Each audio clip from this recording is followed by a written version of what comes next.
guys, welcome back to the start of another weekly reading vlog.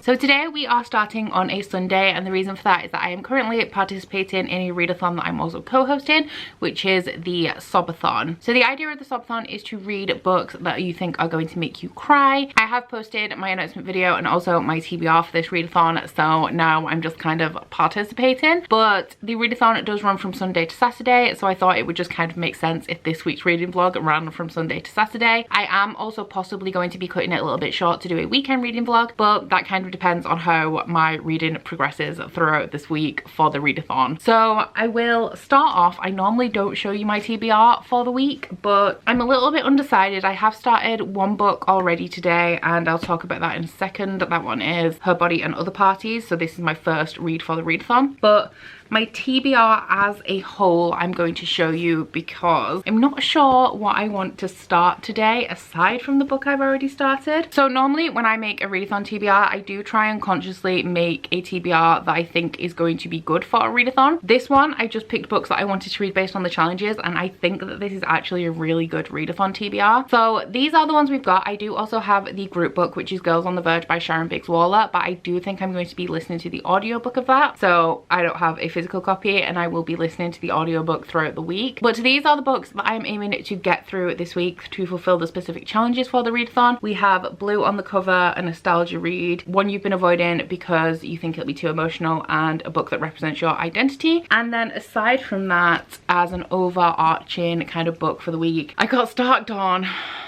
by J. Kristoff, which I finished God's Grave last night, and I'm scared of this. I can't lie, I'm scared of this. So I do want to fit this in this week. I am desperate to read it. I am a little bit scared. This will 100% make me cry. I would be very surprised if it didn't.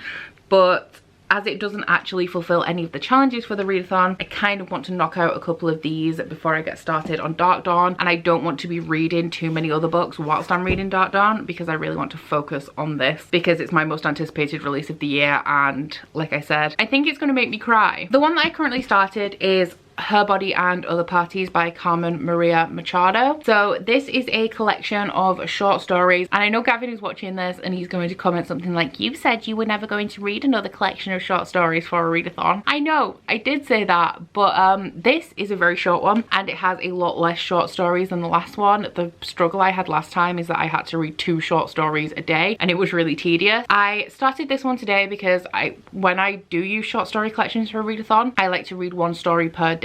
This has 8 stories in this, and as I may be wrapping up this vlog on Friday, I kind of want to make this so I can read 1 story per day and it end on Thursday, which means that I have to read 4 stories today. Now I have already read 3. I'm on page 64. But if you guys don't know what this is a collection of short stories about women and the suffering we endure in relation to our bodies. As I said, this is the one that I'm using for the challenge to read a book that represents parts of your identity, and one of the lines in the synopsis says a dark shimmering slice into womanhood. So the stories in this collection so far are quite varied in genre. I have read 3. When I read short story collections as well, I do rate the stories individually and then work out an average rating for the entire collection. So the first one that I've read today was The Husband Stitch. That was about a woman, and it was essentially about her relationship with her husband throughout her life from when they met to the end of the story. And this is kind of a magical realism where all women have a ribbon tied around some part of their body, and this woman has a ribbon tied around her throat. It's a green ribbon, and her husband keeps wanting to take it off, and she keeps telling him not to. Essentially, he keeps trying to push his luck, and she just wants to keep this one part of her that has nothing to do with him. They have a very voracious sexual relationship.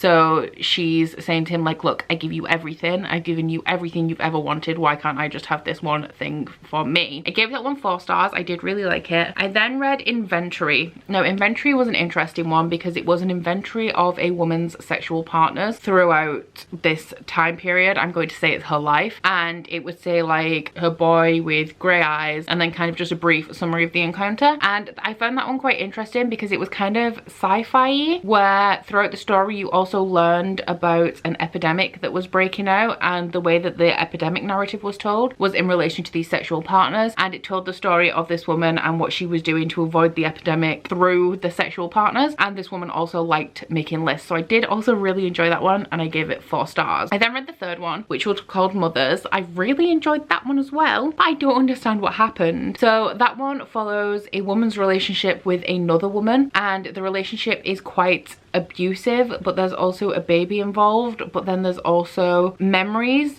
that aren't memories, but then something happens at the end and it just didn't make sense to me, but I thought it was beautifully written. This is my problem with short stories, because I just really wanted more. I wanted an explanation for what was happening. I'm thinking that maybe the baby was a metaphor for the relationship, then I don't understand how the ending would tie into it. So that one was very confusing. I did enjoy it. I don't know how to rate it because I don't want to rate it low because I didn't understand it. So possibly 4 stars, 3 or 4 stars for that one. And then the next one that I will be reading is called Especially Heinous, and that one is 60 pages long. It's the longest one so far, but probably when I wrap up this vlog I will be picking up that very soon. So that's where I'm up to with this one. What I can really say about it as a whole so far is that it is very queer. I've looked at the author bit at the back, and Carmen Maria Machado is in a female-female relationship herself. It's definitely own voices for the female-female relationship stuff that's in here. So when I've read that short story, I'm not really sure what I want to be moving on to next, because I kind of, like I said, I want the short story collection to run through the week, so I don't want to finish it all today, even though I could. I kind of want to read A Monster Calls because I think this will be one that will definitely make me cry, and I don't want this to be the book that I read kind of on the go in like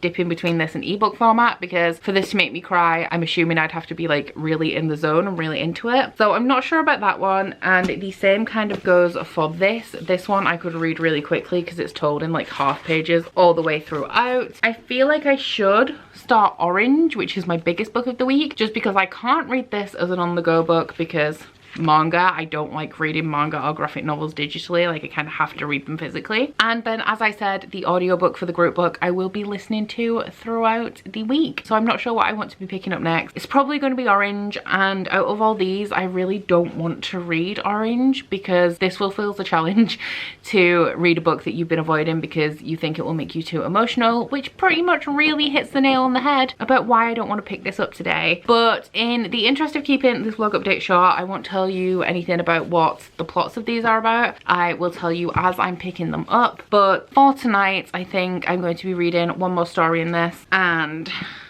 possibly starting Orange, which I don't want to do. I will obviously let you know if there are any tears at any point anywhere. Aside from that, I have had a very productive day so far today. I've made body butters, packed candle orders, I've done a load of laundry, I have prepared dinner, I've read some of Her Body and Other Parties, and I feel like I've done something else as well, but I'm not sure. But regardless, the only thing that I have left to do today is start editing last week's vlog, which I will do probably after dinner. I'll have a little bit of chill time in the afternoon. So that's all I got for you right now. I will maybe check in tonight and let you know which one of these I do actually end up picking up, but if not, I will definitely see you guys tomorrow.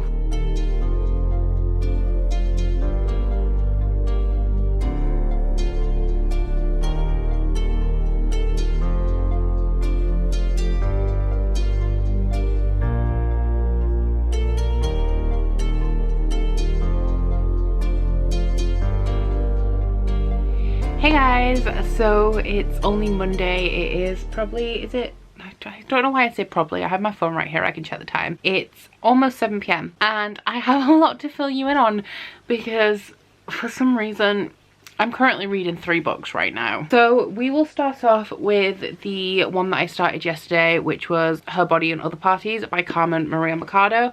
I have read 3 more stories in this since I last checked in with you yesterday afternoon. So I'm now on page 168 of this. I did read 1 story yesterday and I've read 2 today. So the one that I read yesterday was called Especially Heinous, and That was over 60 pages of synopses of Law and Order Special Victims Unit episodes through like 12 seasons, and I have never watched Law and Order. My mum and dad used to watch it occasionally. I don't know whether they watched the normal one or Special Victims Unit, but I was so bored reading that story. I gave that one star. Now, I was looking at some reviews of it because that particular one is posted online, so you can just go read it for free, and people were like, wow, this is genius, etc, etc. I don't know if it's because I'm not familiar with Law and Order, so it was really confusing for me because I was like, are these actual synopses? I went into IMDb and I checked the episodes, and the episode titles in this book match up with the actual episode titles of the show, and I'm not sure whether Carmen Maria Machado was just pulling out like the most random threads from each episode to kind of summarize it, because they weren't like official synopses, but there was also this kind of alternate reality aspect in it.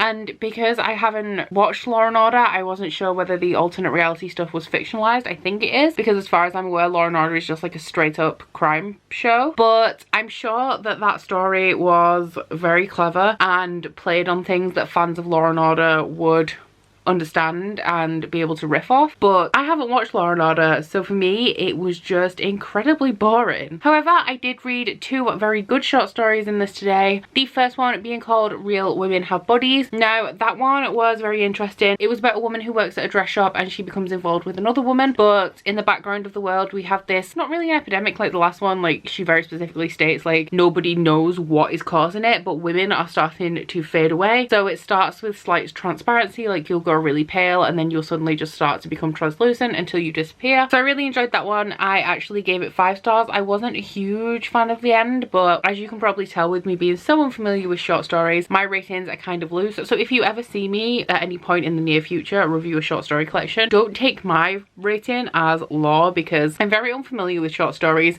and I never know how to rate them because I'm never a fan of the endings of them. So then the final one that I read today was called 8 Bites. I really enjoyed this one as well. Again, I would probably give that one 5 stars. It was about a woman who was overweight and her 4 sisters were also overweight at some point in their lives, and they have all had this surgery and now they say they feel great, they feel amazing, everything's awesome. And I do feel like that one critiqued the unrealistic beauty standards set by things like the media. There was like another aspect to that which I found was really interesting, and I did overall really enjoy that one. So 5 stars. I only have 2 stories left in this. I will probably read them tomorrow. I don't plan on reading any more of this tonight, but so far this is a really good short story collection. Probably my favorite one so far. Typically just generally don't care about short story collections, and I am sure that I will forget about a lot of the stories in this in the next few weeks just because such short fiction doesn't really stick with me. But I am definitely enjoying it so far, and I think it has a lot to say. So yesterday I told you that I would also probably be starting Orange the Complete Collection Volume 2 by Ichigo Takano. I did indeed start this. Now, if you are unfamiliar with this one, this is a contemporary manga series that has some science fiction elements, and it follows a girl who receives a letter from herself 10 years in the future that tells her that if she does not change a few things and fix a few things that her older self regrets, then there is a very big chance that a boy who has just transferred into our main character's class at school is going to die very soon. So our main character is kind of trying to stop that from happening. At first she doesn't believe the letter, but as some small things on the letter start to come true, she slowly starts believing that the letter is telling the truth. So this is the second half of the manga series, but it isn't actually, because the last like third of this is a short story called I'm gonna butcher this, Haruro Astronaut, which I am very excited to read because I have kind of just like briefly flicked through the art without spoiling myself, and I just really like Ichigo Takano's art. This doesn't have page numbers in it, but I'm up to the 2nd volume in this collection. I think there are only 2 that represent the orange story. There could be 3, but I'm up to volume 5 overall in the series, and as you can see that is like about a third, which makes me think that I only have like 1 more volume left. So far no tears, but it is super cute and I'm very much enjoying it. There may be tears before the end of this. I wasn't as into it as I was into the first volume when I first started out, but when I was reading the last little chapter that I read on my way home from work, I was feeling the emotions again and getting real into the story, so we could still have tears with this one. Now the final book that I'm currently reading, I don't know why I've done this to myself, I really don't. The final book that I'm reading is the group book for Sobathon, which is Girls on the Verge by Sharon Biggs-Waller. This is a very short book. It's only 200 and something pages. I am listening to the audiobook, so I listened to quite a bit of it this morning at work. I think I'm around a third of the way through. I'm listening on Scribd, so it never shows you like a percentage, but I'm on like chapter 10 or 11 of 30 something, so I'm around a third of the way through, and no tears so far, but this book is already making me super fucking angry. So if you are unfamiliar, this story follows a young girl who has found herself pregnant, and she wants an abortion, but she lives in the state of Texas where it is either illegal or very difficult for women to obtain abortions. So she tells her best friend, who is a devout Christian, that she is pregnant, and her best friend kind of says that she'll support her and everything and come to all these appointments. But then when our main character tells her friend that she wants an abortion, her friend kind of just ghosts her for a week and doesn't talk to her, which leads our main character to turn to another girl called Annabelle. I'm not sure what the previous relationship between the main character and Annabelle is at this moment. I thought they were frenemies, but it seems like the main character, is she called, I think she's called Clarice. It's really hard because it's in first person, so she doesn't often say her name, but I think she's called Clarice. I don't remember. How can I not remember her name? Anyway, I think that she admired this girl Annabelle, so she didn't really want to come to her at a time of weakness, but Annabelle agrees to drive her out of state so that she can get an abortion somewhere else. And just as they're about to leave, her best friend says, you know what, please can I come with you? I promise I won't try to convince you to keep your baby. And that's the premise of this story, and it's told in a couple of timelines where we have the girls on the road trip and what is happening to them while they are on this road trip, and then we also have a lot of events leading up to our main character getting pregnant and having an abortion and like falling out with her friend and all that kind of stuff. So this obviously deals with a difficult topic. It also deals with a very poignant topic in the US at the moment, with a lot of states making it very difficult or illegal for women to obtain abortions and kind of trying to control a woman's own right to have a say in what happens to her own body. I think that this book is very good at showing the pro-life side in the controlling way, if that makes sense. So obviously we have a lot of people in the world who think that life begins at conception, and they think that it's wrong to kill a baby, etc, etc. But then we have the sinister side of this, where people are using that argument to manipulate women into doing things that they don't want to, like keeping a baby that they do not have the means to support because they're a teenager, or they were raped, or they don't have a job, and things like that. So we're definitely seeing that side with the book. And honestly, chapter 7, the woman, or the women actually, I wanted to punch them all in the face. They were just so judgmental, and oh my god, I am so glad that I live in the UK. What I will say about this book is that I would not recommend it if you are a devout Christian, because Christianity does play a lot into the pro-life argument of abortion, and so those aspects are represented, and obviously not all Christians are as black and white as some other Christians are. There are definitely Christians painted not necessarily in a negative light, but just representing the really extreme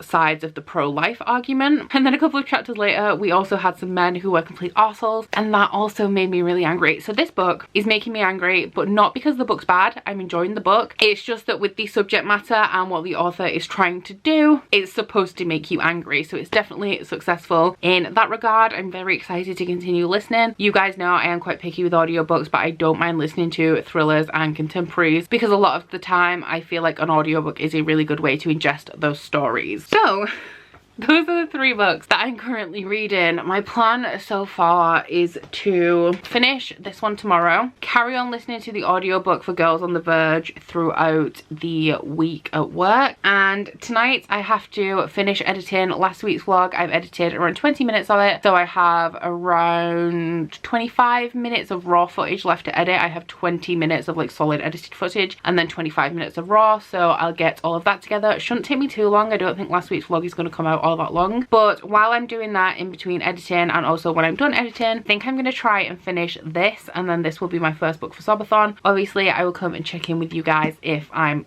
sobbing at any point, because that's the aim of this readathon. And I did say in my TBR that I think there will be tears this time around, so we'll see if that's true or not. While I'm here as well, I did forget to say that Girls on the Verge is on my Bookopoly TBR, and it fulfills the challenge to read a contemporary, and Her Body and Other Parties for the readathon fulfills the challenge to read a book with a main character that shares an identity with you, and this is on my Bookopoly TBR to read a library book. This one is not Bookopoly, but for Sobathon, this one is to read a book that you have been putting off because you think it will make you too emotional. Long ass update, but I think I covered everything. I have no mail or anything to show you. Nothing is going on dramatically. I'm just gonna get in bed and read and edit, and I'll let you know if I'm crying at any point, or if I finish this, or if I pick something new up. We'll see how it goes, but I feel like this vlog is going to be long because of the sheer amount of books I am reading, and because I'm doing that thing I normally do in readathons where I read all the books at once. Hey guys, so I am just about to film a video, but I thought I would check in with you because I have managed to finish a book today. So the one that I've managed to finish is Her Body and Other Parties by Carmen Maria Machado. I read the last 2 short stories in here today. The first one that I read was called The Resident, and that was about a writer who goes to a writer's retreat. Not my favorite in the collection. I gave that one 3 stars, and then the final one was called Difficulties at Parties, and I gave that one 4 stars. That was about a woman who seems to be recovering from some kind of trauma, and she's watching pornography, and she can hear things that aren't on the soundtrack of the porn, so it's like maybe the thoughts of the actresses or something like that that she's hearing. But I did really like that one. So now that I'm done with this, I have worked out my average rating based on the rating that I gave each individual story, and I gave this collection a 3.5, so that seems to be my standard rating for collections. They always work out at around 3.5. I did very much enjoy this. I think that the writing is very atmospheric, it's very visceral, even though I did not understand a lot of the points of most of the stories. That just seems to be me and short fiction. I mean, with series I have a lot of time to puzzle it out. There's a lot of clues, people do a lot of groundwork, but I find with short stories and surrealist fiction and magical realism, sometimes it's just not explained, sometimes it's left open to interpretation, and I just don't really like things that are open to interpretation. I like to have definitive answers. I want to know whether it's one thing or it's another. I don't want to have to make that decision myself, and that's just kind of my personality and what I like from stories. This is a mix of genres. It's got magical realism in it, it has some dystopian aspects, there's science fiction, there's fantasy in here, but there are no straight up contemporary stories. Every story has a little bit of an aspect of the fantastical. But if you do like short story collections, if you're okay with things with open endings and things being left open to interpretation, then I would recommend this one. So this one is my first Bookopoly book for the month complete. We're on the 10th now, and this is my first Bookopoly book, even though this is the 3rd book I've finished. And this one was for the challenge to read a library book, and then for the Sobathon it was for the challenge to read a book with a character that represents part of your identity. Did not cry during this. It was hard hitting in parts, but as a lot of the stories were very abstract, I don't really feel like it impacted me a lot. There were a little bits that like kind of hit deep, but overall like I was pretty comfortable reading this. There are a few trigger warnings in here, although like I said, a lot of it is implied. But I would say if you are struggling with an eating disorder, or you have struggled with an eating disorder in the past, the story called 8 Bites may be a little bit triggering for you, just because that deals with weight loss and a woman who wants to be a lot thinner and kind of the measures that she goes to obtain a better body essentially. So once again, kind of not thrilled I read this. Like, I enjoyed it, but I just don't like short story collections, and I keep thinking that one day I will find the short story collection for me. I'm not sure it's ever going to happen. As for the other books that I'm reading, I'm still reading Girls on the Verge by Sharon Biggs-Waller. I am over halfway in that now. I have read 18 chapters out of 32. Like I said, as I'm reading it on Scribd, it doesn't give me like a percentage, but I am over halfway. I'm still enjoying it. I don't really have any updated thoughts to tell you on that, just that it's still good, I still like it. And then the last book I was currently reading is Orange the Complete Collection Volume 2. I am up to here, so just over halfway. I don't have a lot of the actual story left in this now. This is how much of the actual Orange story I have left, and then this is the short story. I was reading this very late last night. I think it got to around around midnight and I decided to put it down. I think it's like 2 chapters left. Still don't know how this is going to end. I was real deep in my feels last night. I didn't cry and I didn't tear up or anything, but you know when you get that like burning feeling behind the back of your eyes just before you're about to cry, or if you almost cry, I did get a little bit of that. So I would have read some of this on my lunch at work today, but I don't want to cry at work because it's awkward then to whip out my camera in my lunch and be like, hey, I'm crying. So I decided to save this for tonight and I want to read it all in one chunk so that I am immersed in the story. The bits that I read last night, there is one bit that is incredibly triggering about this. You guys probably know that this deals with suicide and mental health, and the way that it deals with it is not the best from a Western perspective. It kind of gives off the impression that the people around you are responsible for lifting you up and stopping you from being a danger to yourself if you are dealing with anything like depression or grief and things like that. It does deal with mental health in those aspects, but there was one chapter in here that was from the perspective of the character who is suffering with mental health issues, and it kind of narrated the story so far from their perspective. I personally found that very difficult to read because it kind of goes into the irrational things that you think, like, oh, I've ruined everything because I didn't pass this test, or like we were doing a group project and I've ruined absolutely everything because I messed up my part, so life would be better for everybody else if I'm dead. It's like it goes into those kinds of thoughts. It is only for one chapter, but I think if you are struggling at the moment, or you have struggled in the past and you are still sensitive to things like that, that one particular chapter could be especially triggering. So I am hoping to finish this tonight. Like I keep saying, I'll let you know if I cry. Very excited and very anxious to see how this wraps up because I'm tense about it. So I think what I'm gonna do is I'm gonna go and film my video. It's only gonna be a short video, I don't think it'll take me too long, this one. It is almost 7:30. So I filmed my video, I think I'll go for a shower and then I will get into bed and do some reading. And yeah, hopefully there will be tears. That's such a weird sentence, but I'll let you know if anything transpires this evening.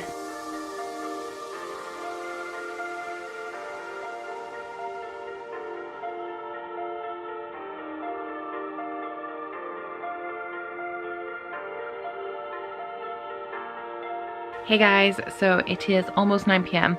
but I need to come and check in with you because I did finish Orange. I finished the main storyline last night and then I read a little bit of the short story and then I finished up the short story today. I gave this 4 stars overall because the short story was very strange and like a 3. I do really like Ichigo Takano's art though, so even though the storyline wasn't my favourite in the short story, I still really like the art. It was called Haruro Astronaut, and apparently it was this fun little exercise that Ichigo Takano did, and it's about a girl and her twin sister and some really hot guys, and it's just a shoujo romance. But I enjoyed it. I gave that 3 stars. And then Orange, I didn't enjoy it as much as volume 1, so maybe just like a 4 stars for Orange. It's between a 4 and a 5, so just a 4 overall for the volume. I did not cry, unfortunately. It was a little bit emotional, but I found that it was more tense than emotional in a way that made me want to cry. This kept me guessing until the very last page, which I'm surprised about because I thought it would get to a point where like we would pretty much know whether the people were having the desired effect, but no, I was like on the edge of my seat until the very last page of this. I'm sad that there were no tears. There were almost tears. I felt like I feel things and I felt things, but I did not cry. I'm not a book crier, we know this. It takes a lot to make me cry in a book. So no tears there, so we're not having a very good Sobathon. We are in the fact that I've finished 2 books and I've nearly finished the 3rd, but on the tears front, we have none so far. So I'm now done with this, which was to fulfill the challenge to read a book that I'm putting off because I think it will make me emotional. And I noticed that I haven't actually read like a real book this week, and by real book, all books are real, don't at me, but like a standard novel type of book, because the one standard book that I am reading is Girls on the Verge, but I'm listening to that in audiobook, so it's not like I'm reading it physically. Regarding Girls on the Verge, I have about 30 minutes of that left. I'm very close to the end, although storyline wise I don't feel close to the end, so I'm interested to see how that wraps up, and I will fill you in on what I thought about that overall tomorrow. But as I haven't read a standard novel at all yet this week. If any of them make me cry, I think it's going to be this one. I'm on page 63 so far. This is not a long book. It has 230 pages, so not long at all, and the 60 pages I've read, it did not take me long to read. I sped right through them. So there is a chance I could finish this tonight. Don't hold me to that. It will probably be tomorrow, but I have no doubt that I'm going to finish this book. For Sobathon, I'm reading this one to fulfill the challenge to read a book with blue on the cover, because we have some very pale light grey blue down here. If you don't know what A Monster Calls is about, it is about a young boy who has a nightmare and wakes up at 12:07 AM and finds that a monster has come to visit him. Then every night from then onwards, the monster visits him at 12:07 AM, and the monster says to him that he will tell the boy 3 stories, but in return the boy must tell the monster a story when the other 3 stories are done, and the story has to be the boy's truth. Now, in the background of this, the young boy's mother does have a serious illness. She has some kind of cancer, I'm not sure which type, but he's very much dealing with that on a day-to-day basis. He has a little bit of a rough school life as well. People are bullying him, but essentially at home, like, he's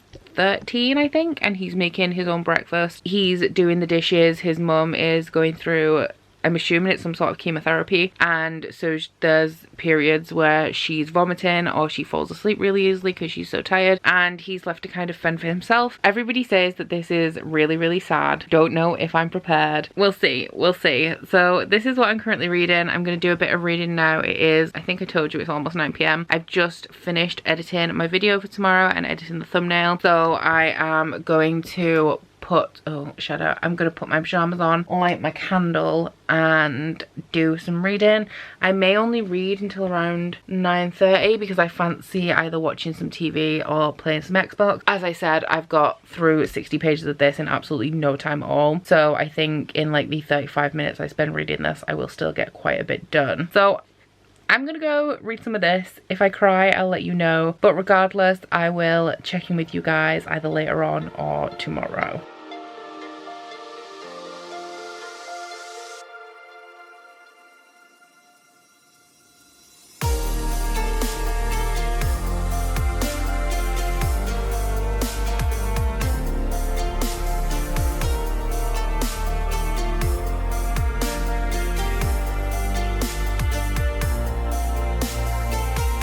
Hey guys, I just got back from work, but I just wanted to check in and let you know that earlier today I did finish Girls on the Verge by Sharon Bigswaller. I gave it 4 stars. It was, I don't necessarily want to say it was entertaining because obviously it deals with a very hard subject matter, and as I said, there were chapters of it that were making me really angry because of the subject matter, which is the book's intention, but I thought it was a good book. It was enjoyable in terms of it being a form of entertainment, and obviously it deals with a really important topic, and I think what it has to say on that topic is good. It's something that needs to be said, and I think that the way that it was handled was good as well. I did give it 4 stars because it didn't blow me away. Like, it wasn't the best contemporary I've ever read. What I will say actually is that the main character is called Camille. I know earlier in the week I was like, is she called Clarice? She's called Camille, and it just, the struggle that some girls and some women have to face to have control over what happens to their own body is honestly ridiculous and disgusting. I thought that these supporting characters were interesting as well because one of the main themes in this book is sisterhood and friendship. So you have Camille and you have her very religious best friend who has kind of abandoned her in a time of need but come around in time to go on this road trip. And then you also have Annabelle, who is a girl that Camille greatly admires, and she is very pro-choice and is knowledgeable about women's rights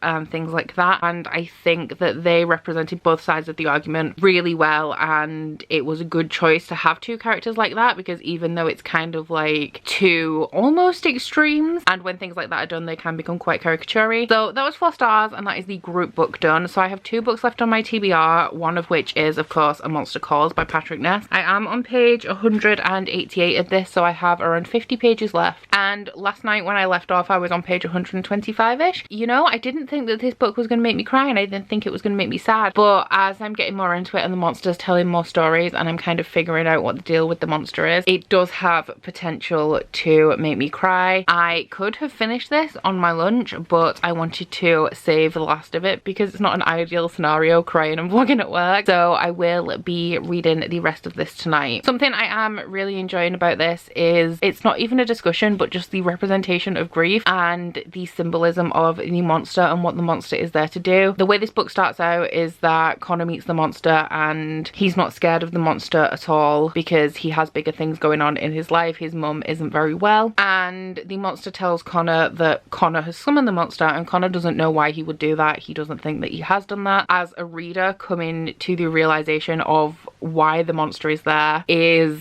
a little bit emotional, and the book is getting a little bit emotional, and Connor is confronting some of the things that are going on in his life that he's kind of been really passive about.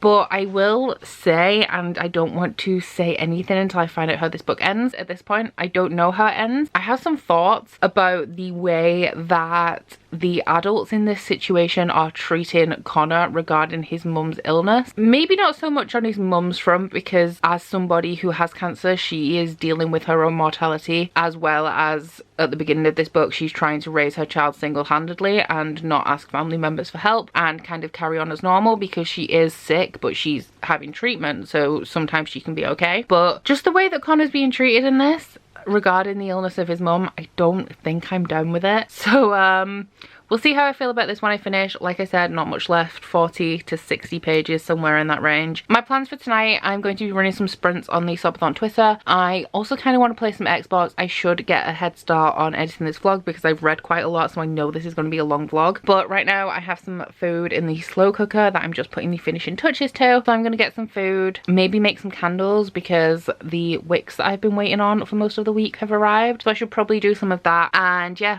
aside from that, I don't have a lot on. So I'll go get on with some things, and I'm sure I'll be back at some point to give you my full thoughts on this. Okay guys, so it got me. Fucking hell. Oh, right in the last chapter. Holy shit. I was doing okay until I got to that last chapter. 4 stars. I think it's a really good book. I think it says a lot about grief. It says a lot about the emotional processes of grief. One thing like really hit me like personally with how I felt about grief. I'm not going to spoil it for you because it is kind of like the big reveal. But if you have read this book, the big reveal, like the one truth that the monster wants him to speak, it's kind of how I felt last year. I think it has a lot of truth about grief in it, and I like the monster and the way that it was told through these 3 stories, and then Connor coming to terms with everything that's going on. So yeah, I'm gonna give it 4 stars because I didn't love it just generally. Like we were talking about Girls on the Verge, and I was like, as a book, I didn't love it as much as I thought I was going to. The writing was a lot more simple than I expected. I'm pretty sure I've heard that Patrick Ness has a really great writing style, so I expected a little bit more from it. I can't say what I expected, but this writing style was not it. But I did very much enjoy it. It has a lot to say.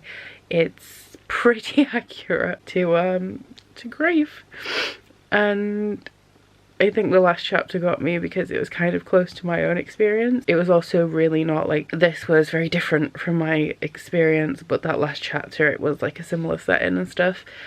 So yeah, so I'm not sure what I'm going to be moving on to next. I think I'll be picking up the next book in my TBR. I have just started running a sprint on the Sobathon, but I finished my book before the sprint even started. So I'll get my other book. God, I've lost it. Where did I put my book? What was this one? Oh, Read a Book with Blue on the cover. And this one fulfills the challenge to read a nostalgia read. This is the last book on my TBR, and I'm reading this because my mum bought it for me a very long time ago, and she said that she'd flicked through it in a charity shop, and she felt like the way that the mum and her daughter left notes for each other reminded her of our relationship. I've also heard that it's pretty tragic and to be careful because of the particular subject matter and how that relates to me. So this will be what I'm starting next. I'm not sure if I'm going to be reading it immediately. I'll probably wait till the sprint that I'm running finishes and maybe start it when I start the next sprint. I'll be reading this tonight. I will probably finish this tomorrow because it is told in notes, so literally there's no words on the pages, so this should be a really quick read. And yeah, I'll check in with you when I've started it to let you know a little bit more about what it's actually about. Hey guys, so I took a break running sprints to get a shower, but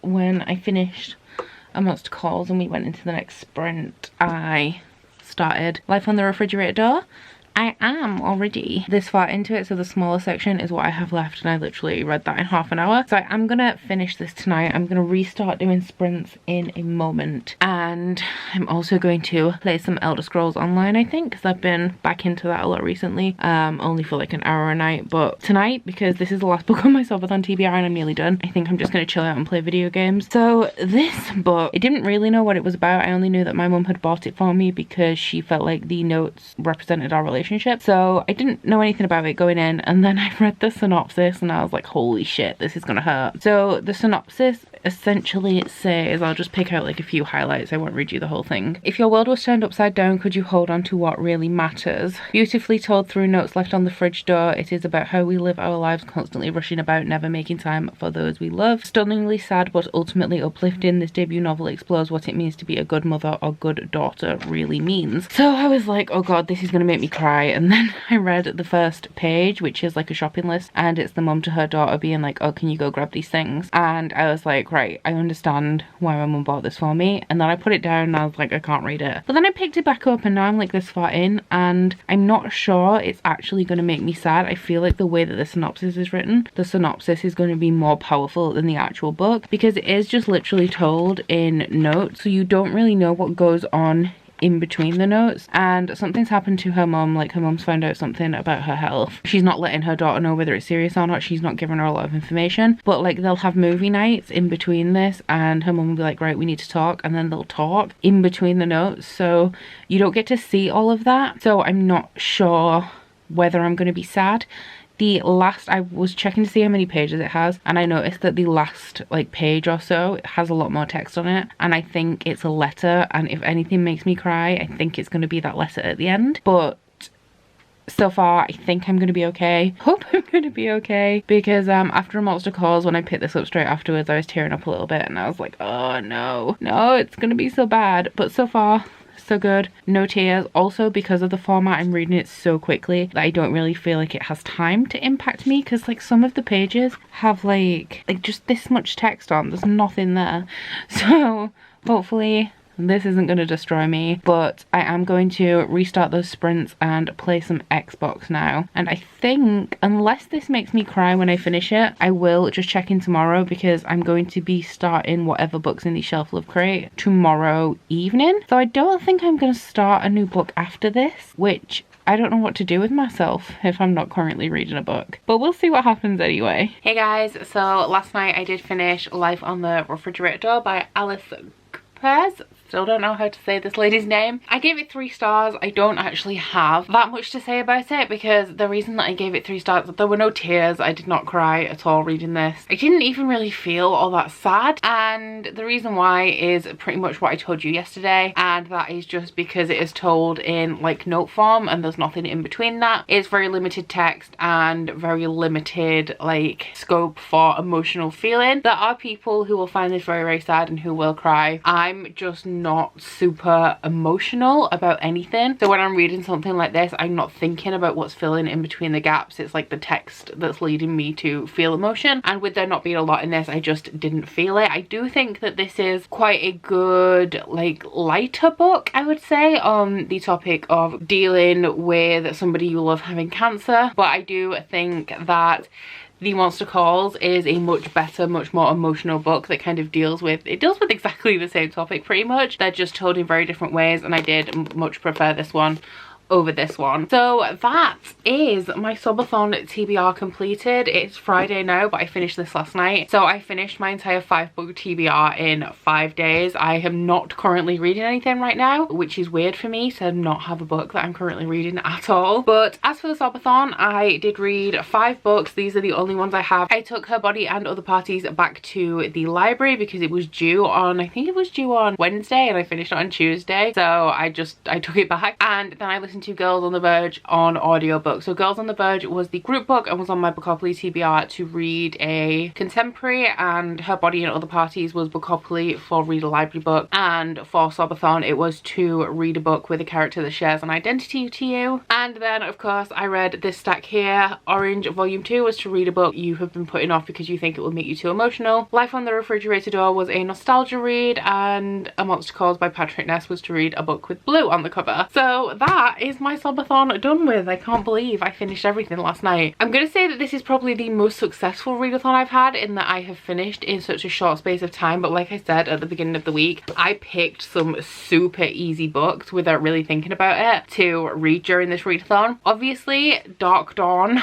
was on my TBR for this week. Essentially, when I finished God's Grave on last Saturday, I was avoiding it, you know, and a Sobathon would be the perfect time to read Dark Dawn, but I wasn't ready. I was pretty depressed about the ending of God's Grave, just the last stick to Ultima, and I just didn't really want to pick it up. As well as that, when I have wrapped this up, I'm going to be starting a weekend vlog with Shelflove, so I will be reading the book in here over the weekend. And Dark Dawn was awkward in that I wanted to have it done by today so that I could make this video, but I wasn't ready to start it at the beginning of the week because emotion. So I'm going to be reading Dark Dawn next week. Dark Dawn is happening as soon as I finished this book. Then we will be 100% focused on Dark Dawn. Ashley also kept putting me off reading it. She was like, just don't read it and I'll catch you up and we'll buddy read it. And she finished God's Grave last night, so we will be buddy reading Dark Dawn starting Monday, and I'm not ready. So that is about it for Sobathon. We shared one tear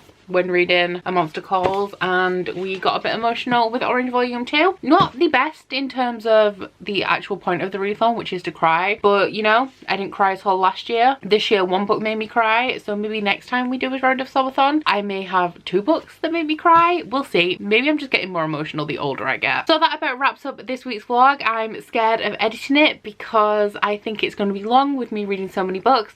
But no matter how long this is, I hope you've made it this far, and I do hope you enjoyed this week's vlog. If you did take part in Sobathon, then please let me know how Sobathon went for you. But that is it from me for this week, guys. I'll see you next week. Bye! Oh, you bite your friend like chocolate. You say you'll go where nobody knows, with guns hidden under our petticoats. We're never gonna quit it, no, we're never gonna quit it, no.